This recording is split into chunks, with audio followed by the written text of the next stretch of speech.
کہ تم ان لوگوں کی امانتیں یعنی ان کے حقوق ان کو ادا کر دو.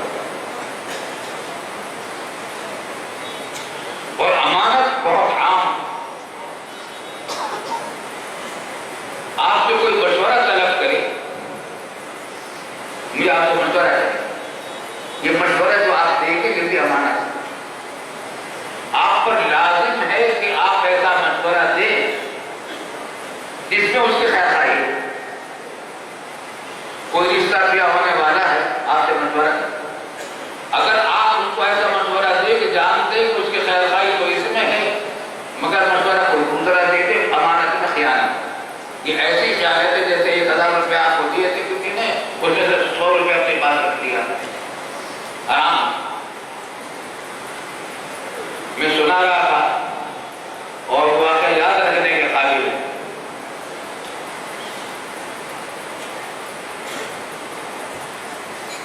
متحدہ ہندوستان کے بادشاہ عالمگیر رحمۃ اللہ علیہ اپنے وقت کا ولی تھا. بادشاہ تو تھا ہی، ولی تھا اور عالم بھی تھا. سرکاری خزانے سے اپنے خرچے کے پیسے نہیں لیتا. خطاطی اعلیٰ درجے کرتا، قرآن کریم کی خطاطی کرتا تھا، اس کا جو معاوضہ ملتا تھا اسے گزارا کرتا.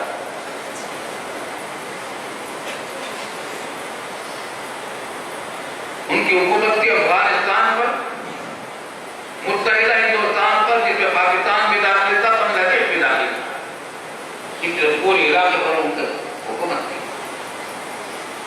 ہندو ریاستوں کی طرف سے بکثرت بغاوتیں ہوتی رہتی تھی، ان کی سرکوبی کرتے رہتے. ایک بہت بڑا راجا تھا ہندوستان کا، مجھے اپنی نام یاد نہیں آ رہا، جو پہلے بھی سوچ رہا تھا یاد آ گیا.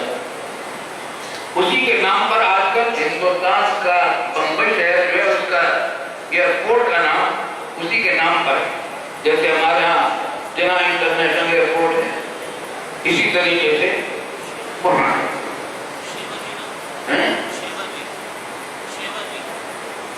شیواجی، بالکل صحیح، شیواجی، ماشاء اللہ، جزاک اللہ.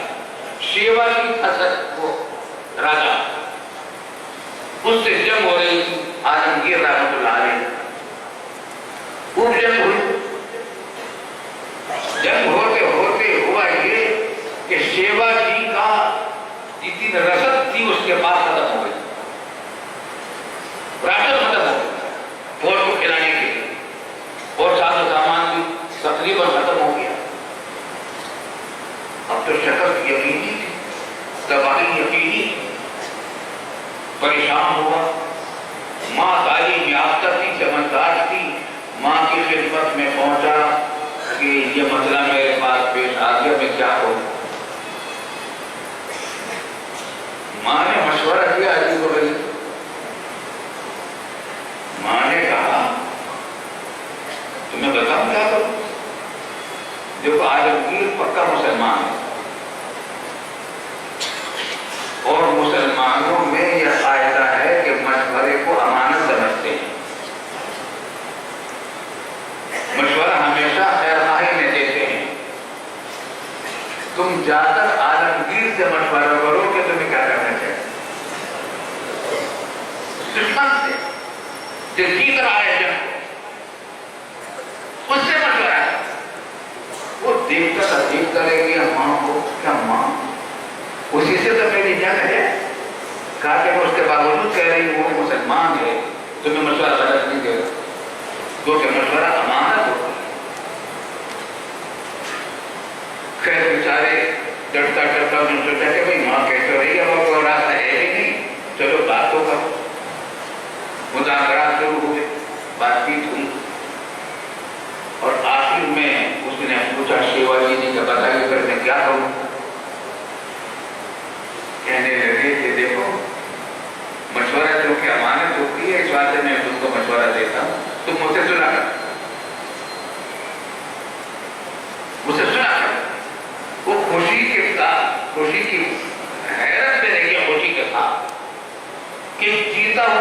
اور عید کو کہہ رہا ہے مجھ سے صلح کر لو. کہا کہ صلح کر لو. ہاں صلح کر لو. وہ سمجھا کہ شاید 1-2 دن کی صلح ہوگی, 3-4 دن کی صلح ہوگی. کہا کہ کتنے دن کے لیے؟ کہا کہ 10 سال. جب مرضی کی صلح کر لیتے ہیں, تم بھی جانا کرو اس سے آپ ہی دیکھیں. وہ تو بہت شروع میں یقین نہیں آ رہا تھا, جب اس کو یقین آ گیا تو اپنے ڈاکیہ نے بجائے اور جشن منایا کہ اب صلح تھا, اور وہ لشکر واپس چلا گیا, جانے لگا. اور انہوں نے حکم دیا اپنے لشکر کو کہ واپس چلے. وہ ذرا حیرت لگا, کہا کہ جہاں بنا آپ نے یہ کیا کیا؟ آپ نے ایسا مشورہ دے دیا اس کو؟ کہا کہ ہاں اس میں خیر ہے. مگر اچھا اس میں خیر ہے؟ کہا کہ ہاں, قرآن کریم میں وَالصُّلْحُ خَيْرٌ. قرآن میں اللہ نے کہا الصلح خیر, صلح میں خیر ہے. جنگوں میں خیر نہیں ہوتی. جنگ میں تو کچھ تو خون ہوتا ہے, یہ کوئی اچھی چیز نہیں فی نفسی. جنگ کے بغیر کوئی کام ہو جائے تو بہت اچھا. ہمارا مقصود بھی ہے کہ اپنا امان سے وہ اپنا امان سے رہیں, ہم بھی اپنا امان سے رہیں. تو قرآن نے کہا کہ الصلح خیر, اس واسطے میں نے صلح کر دی. تو کسی وزیر نے پوچھا کہ جہاں بنا نے صلح کرنی تھی, اچھا کتنی مدت کے لیے کی ہے؟ اب تو اگر کرنی تھی تو 1 سال کے لیے, 6 مہینے کے لیے کر لیتے. آپ نے تو 10 سال کے لیے کر دی. کہا کہ ہم حضور صلی اللہ علیہ وسلم نے کفار مکہ سے جو بدترین دشمن تھے رسول اللہ صلی اللہ علیہ وسلم کے, صلح حدیبیہ 10 سال کی تھی. اس بات سے میں نے کتنا نہیں. تو مسلمان تو ایسے تھے, جہاں ایسے مسلمان پہنچیں گے ایمان پہنچے گا یا نہیں پہنچے گا, اور جہاں دہشت گرد پہنچے گا وہاں اسلام نہیں پہنچے گا. آج دینی مدارس کو بدنام کیا جا رہا ہے, لیکن آپ دیکھیں جتنے دہشت گردوں کی تصویریں چھپتی ہیں, جتنے پکڑے جاتے ہیں, ان میں کوئی مدرسے کا آدمی نہیں ہوتا, کوئی مدرسے کا طالب نہیں ہوتا. اللہ تعالیٰ کے فضل و کرم سے ہمارے مدارس میں تو مدارس تو علم کا گہوارہ ہے, امن و امان کا گہوارہ ہے. ہمارے طلباء کو سکھایا جاتا ہے کہ تشدد کی اجازت نہیں ہے. جب موسیٰ اور ہارون کو فرعون کے مقابلے میں ہدایت کے لیے بھیجا جاتا ہے اور ہدایت کی جاتی ہے کہ سخت کلامی نہ کرنا, نرم بات کرنا, تو آج ہمیں اپنے مخالفین کے ساتھ کے مقابلے پر سخت کلامی کی اجازت کیسے ہو سکتی؟ آج ہم مقاصد فکر کا مسئلہ, پھر خواریت پھیلی ہوئی ہے مسلمانوں میں. کچھ تو وہی بات ہے, جذباتی ہے نوجوانی میں.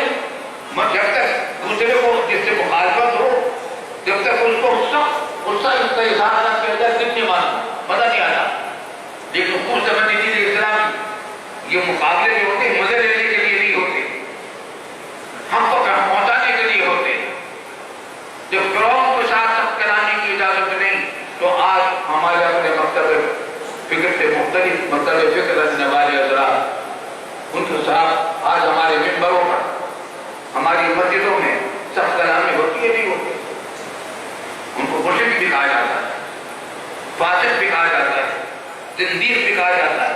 وہ اپنے مقابلوں کو کہتے ہیں, اور ہمارے یہاں 5 ممبر سب الحمدللہ سب پر نہیں, مگر بات ہمارے یہاں بھی ایسا ہوتا ہے, سخت کلامی ہوتی ہے.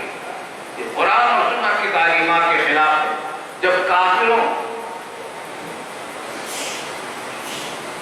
جب متفقہ کافروں کے مقابلے پر, بدترین کافروں کے مقابلے پر بھی سخت کلامی کی اجازت نہیں ہے, تو اپنے سے اختلاف رکھنے والوں کے ساتھ سخت کلامی کی اجازت کیسے ہو سکتی ہے؟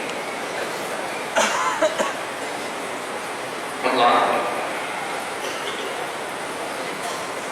ہاں, تو بات ہو رہی تھی کہ حق ادا کرو, حقداروں کے حق ادا کرو. آج گھر گھر, محلہ محلہ, مسجد مسجد, ملک در ملک, صوبہ در صوبہ, شہر در شہر جھگڑے اور فساد ہیں. اس کی وجہ کیا ہے؟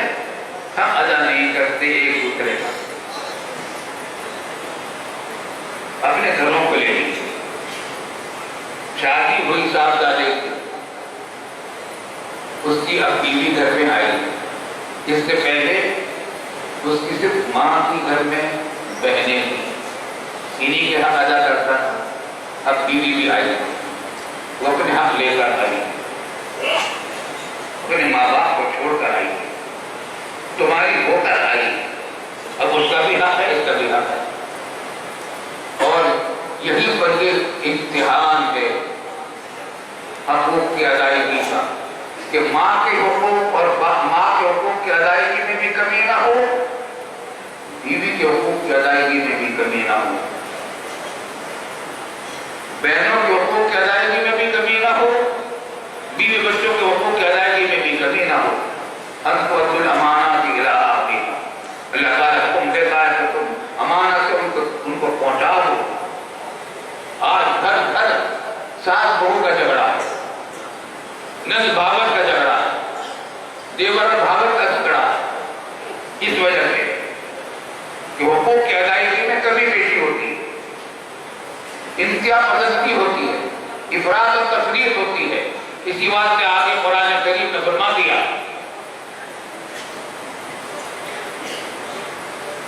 وَإِذَا حَكَمْتُمْ بَيْنَ النَّاسِ أَن تَحْكُمُوا بِالْعَدْلِ، جب تم فیصلہ کرو دو آدمیوں انسانوں کے درمیان تو انصاف کا فیصلہ کرو۔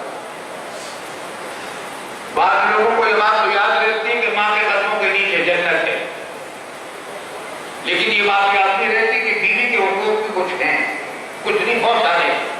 مجھے تو اپنی زندگی تمہارے لیے وقت کرنی ہے، اپنے ماں باپ کو، خاندان کو سے مبارکت اختیار کرتے ہو، تمہاری ہو کر آ گئی ہے، اس کے بھی حقوق ہیں، اس کے بھی حقوق ہیں۔ قرآن کہہ رہا ہے کہ سب کے حقوق ادا کرو، اور انہی کے اندر کمی بیٹی کی وجہ سے گھر میں فساد ہے۔ کتنے گھروں میں فساد آ گئے، طلاق تک کی نوبتیں آ جاتی ہیں، لڑائی جھگڑوں کی نوبت آ جاتی ہے، عدالتی مقدمات کی نوبتیں آ جاتی ہیں۔ اسی طریقے سے ایک کہ پولیس والے حکمران ہیں، سرکاری ملازمین ہیں، ان کے اوپر حق ہے کہ جس کام کی یہ تنخواہ لے رہے ہیں وہ کام ادا کریں۔ لوگوں کے جان و مال اور آبرو کی حفاظت ذمہ داری ان کی ہے، اپنی ڈیوٹی پوری طرح انجام دیں۔ اگر یہ پوری طرح انجام دیں گے لوگوں کے جان و مال اور آبرو محفوظ ہو، نہیں دیں گے بدامنی پھیلے گی۔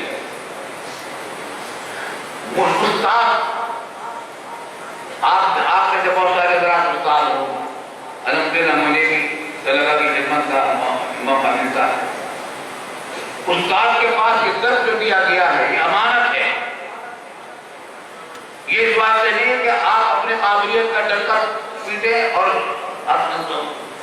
روز جمائیں طالب علموں کے پر کتابوں میں حوالے دے کر فلاں نہیں ہوگا، فلاں نہیں ہوگا، فلاں نہیں ہوگا، دماغ بھرتے اس کا مختلف اقوال سے۔ نہیں، آپ کی ذمہ داری ہے کہ تحقیق کریں مسئلے کی، مختلف اقوال میں سے شنی شنائی بات نکالیں، ایسی بات، اتنی بات نکالیں جو ان کے ذہنوں کی، جس پر وہ برداشت کر سکے، جن کو قبول کر سکے۔ اس کے لیے آپ کو محنت کرنی پڑے گی، وہ مت کرنا پڑے گا، زبردست محنت کرنی پڑے گی، تو محنت کر کے سبق پڑھائیں۔ یہ بھی ایک امانت ہے، طالب علم کا حق ہے آپ کے اوپر کہ آپ ان کو سبق اس طریقے سے پڑھائیں۔ اسکولوں میں، کالجوں میں اساتذہ ہوں، ان پر بھی یہ حق ہے۔ اسکولوں اور کالجوں کی بات یاد آ جاتی ہے، مدرسوں کی بات یاد آ جاتی ہے۔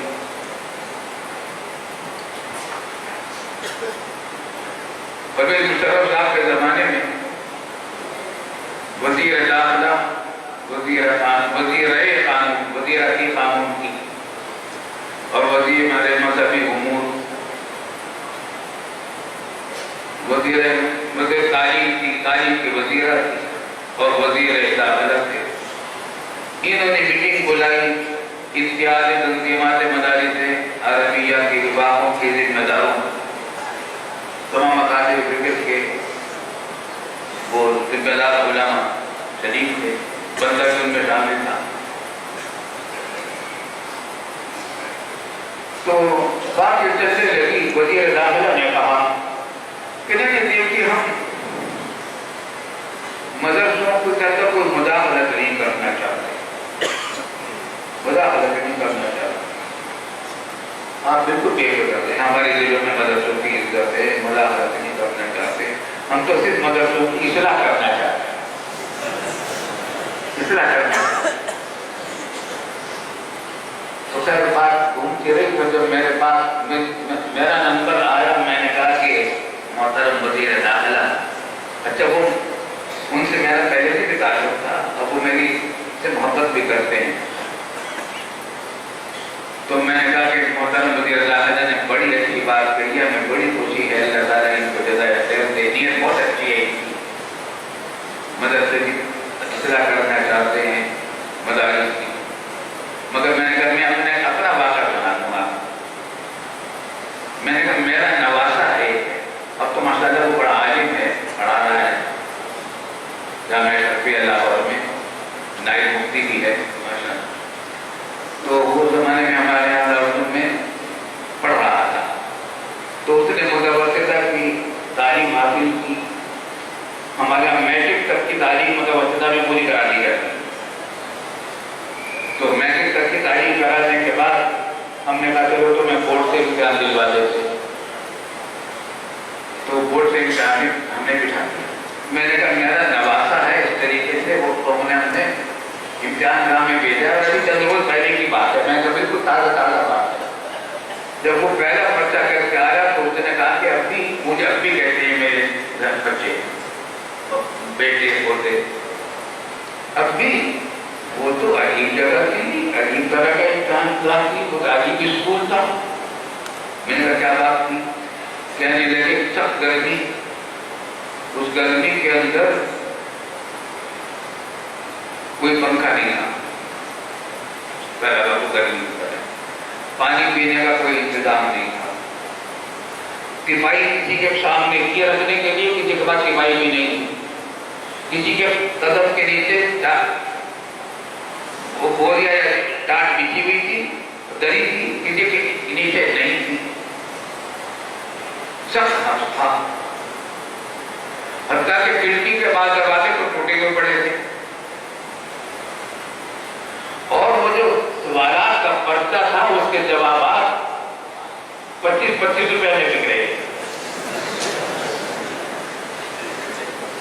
میں نے کہا تم نے کیا کیا؟ کہنے میں نے تو لگی دیا، تو خیر میں نے کہا کہ ہم نے اس کے مطابق تو نہیں لکھا، کہ نہیں میں نے اس کے مطابق نہیں لکھا، مجھے تو اس سے زیادہ معلومات، میں نے تو اس کے مطابق لکھا۔ میں نے کہا کہ محترم وزیر صاحب، اللہ تعالیٰ آپ کو جزائے خیر دے، آپ کی نیت بہت اچھی ہے کہ ہمارے دینی مدارس کی اطلاع فرمائیں، لیکن درخواست ایک ہے کہ پہلے اپنی اسکولوں کی اصلاح فرمائیے، تو پھر ہمارے مدرسوں کی اصلاح کریں، ہم آپ کو خوش آمدید کہیں گے۔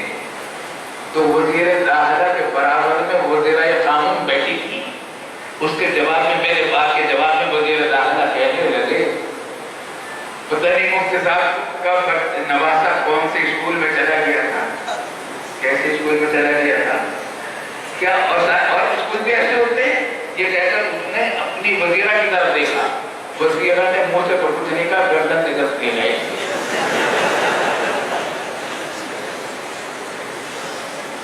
تو آج کل مدرسوں کا سلسلہ چل رہا ہے، کیا ہو رہا ہے؟ مدرسوں کے مدرسین کی ذمہ داری ہے کہ وہ اساتذہ کے حقوق ادا کریں، اساتذہ کی ذمہ داری ہے کہ وہ طلبہ کے حقوق ادا کریں، طلبہ کی ذمہ داری ہے کہ وہ استادوں کے حقوق ادا کریں، اپنے مدرسوں کے حقوق ادا کریں۔ استاد آپ کو محنت کر رہا ہے، اس کی بات کو توجہ سے سنیں، غور سے سنیں، اس کی قدر کریں، مطالعہ کر کے آئیں، سبق پڑھنے کے بعد اس کا تدارک کریں، یہ اس کے حقوق ہیں۔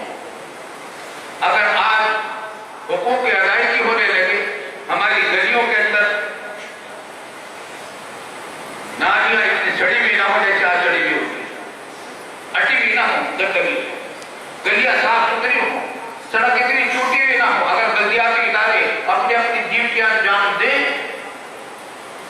تو ہماری ساری گلیاں اور سارے محلے صاف ستھرے ہوں جیسے مغربی ممالک میں ترقی یافتہ ممالک میں ہوتے ہیں۔ لیکن بلدیاتی ادارے اپنی ذمہ داری کی نہیں ادا کر رہے، تنخواہ پوری لے رہے ہیں، امانت ادا نہیں کر رہے، حق ادا نہیں کر رہے، اور کس چیز کا رونا روئیں؟ آج ہمارے پورے ملک پہ جو کچھ بدامنی اور لاقانونیت، بے چینیاں، بیماریاں پھیلی ہوئی ہیں،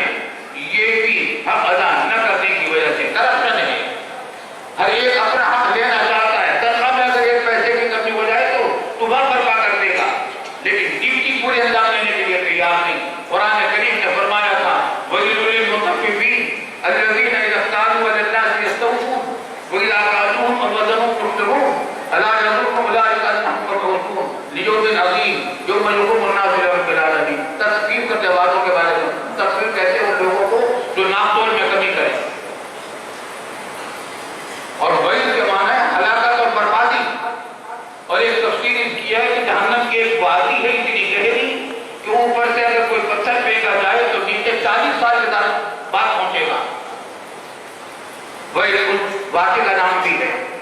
قرآن نے کہا کہ وہی مقرر ہے ان لوگوں کے لیے جو ناپ تول میں کمی کرتے ہیں۔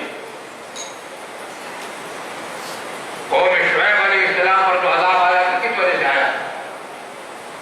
وَإِلَىٰ مَدْيَنَ أَخَاهُمْ شُعَيْبًا قَالَ يَا قَوْمِ اعْبُدُوا اللَّهَ مَا لَكُم مِّنْ إِلَٰهٍ غَيْرُهُ، اور پھر حضرت شعیب نے کہا الْمِكْيَالَ وَالْمِيزَانَ،